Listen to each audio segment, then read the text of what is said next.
no less than Mr. Bob Arum. Mr. Arum, again, welcome back to our program and good morning from the Philippines. Danny, it's a pleasure to talk to you. I'm in Los Angeles now.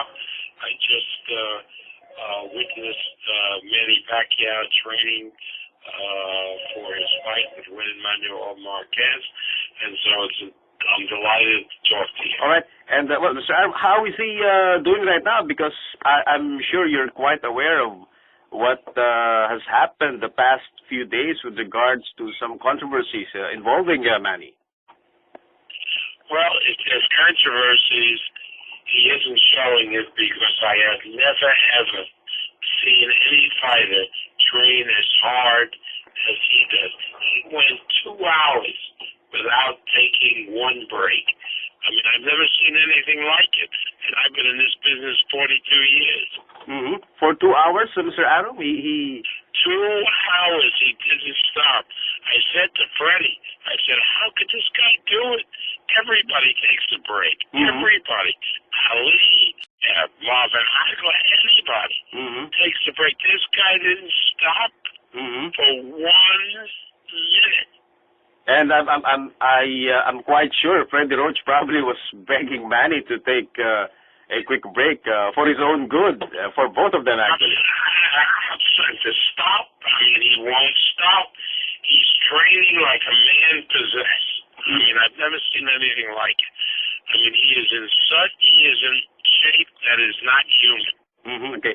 And isn't that a concern, Mr. Arum, for you as a promoter and for Freddie as his trainer? No, it's not a concern because if he was unhappy while he was doing it, I would be concerned. But he's happy. He loves to do it. And his weight, is such that it's not down to 130. So he has, the room to lose further weight. No, he looks terrific.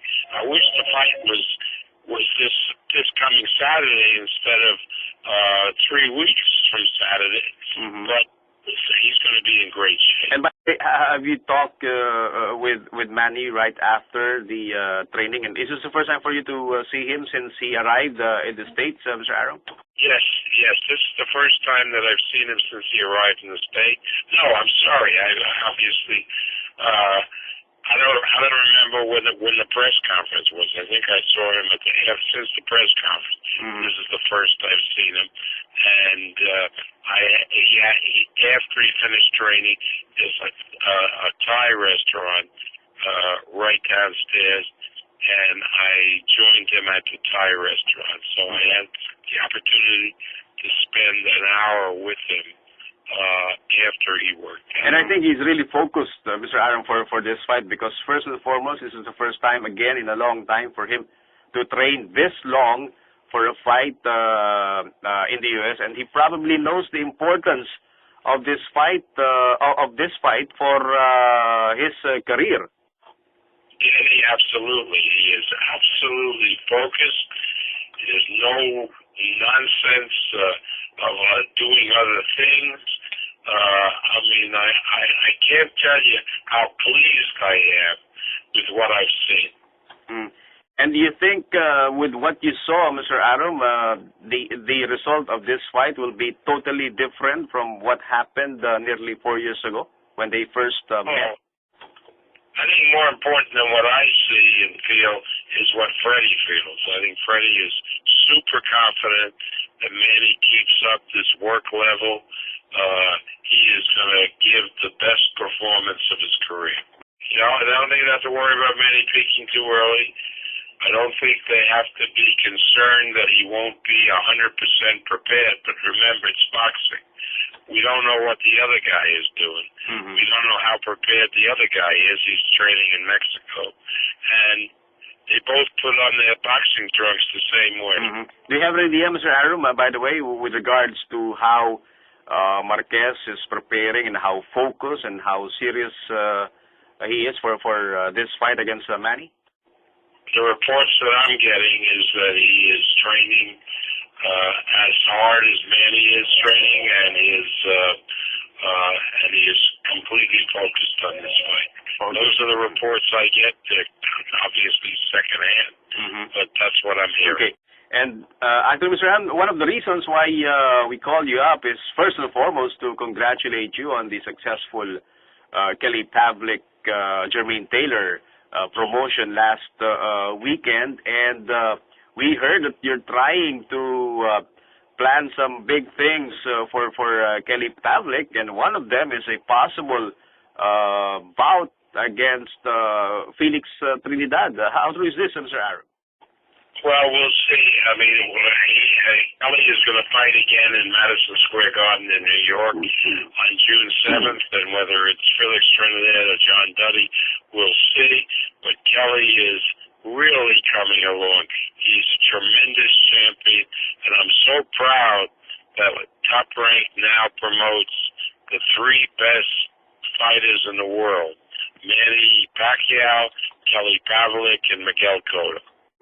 And still on Kelly, Mr. Aram, do you think he is the next big thing in the supposed struggling division of middleweight? And Kelly Pavlik has reinvigorated the sport in the middle part of the country, in the Midwest, as we call it, the heartland. So much so that Hillary Clinton, campaigning for president, held up a pair of Kelly Pavlik gloves and announced that she was a fighter like Kelly Pavlik was. So Kelly Pavlik is becoming, slowly but surely in the United States, what Manny Pacquiao is in the Philippines. And considering that he fought a guy who I believe is a native of Arkansas, Jermaine Taylor. That is correct. And there's a Republican presidential campaigner who's Michael Huckabee, who's won a lot of states in the Republican primary, and his wife, Mrs. Huckabee, was at the fight because the Huckabees are tremendous Jermaine Taylor fan. I believe Bernard Hopkins and Joe Calzaghe will fight come April, and I don't think the weight is much of a difference. But do you see Kelly facing the winner of that fight sometime within the year? I don't know if this year or early next year, because Kelly is the 160-pound champion, and this fight, because of the contract, was over the weight at 166 pounds, and Kelly wants at least 2 title defenses of his 160-pound title before he goes up in weight to 168. But I certainly see in the relatively near future Kelly fighting the winner of Calzaghe and Hopkins. And it looks to me like there's one winner in that fight, and that's Calzaghe. All right. Do you think Joe Calzaghe will Hopkins fight? I think Kelly, when he fights Calzaghe, will beat Calzaghe, but I think Calzaghe beats Hopkins. We heard that you have plans of pitting Fernando Montiel, the WBO Super Flyweight champion, against Z. Gores, and yes, we did. We had plans for that, but apparently Z. Gores has signed already for a rematch with Tarkanian. So I have to put those plans on hold, and we'll look for another opponent for Montiel. How about a Mijares fight for Montiel, or probably Kirillov, a unification? Is that a possibility? That's a possibility. We're going to do it. Montiel is going to fight again in the middle of May. Do you have an opponent for him? Is it a non-title fight? Not a title fight. Okay. We don't have an opponent yet. We're doing these shows in Mexico, and the next show is April 26th. And the next show is April 26th. And Barnaby Concepcion, who we have great hope for, will be on the card. They told me today that Freddie Roach is going to be the new trainer of Barnaby. And I think with Freddie Roach, he's going to do terrific. With that, Mr. Aram, we're very thankful for having you again here in our program, and we wish you all the best and hope to talk to you again in the near future. Danny, it's my pleasure anytime, and mabuhay to all my friends in the Philippines.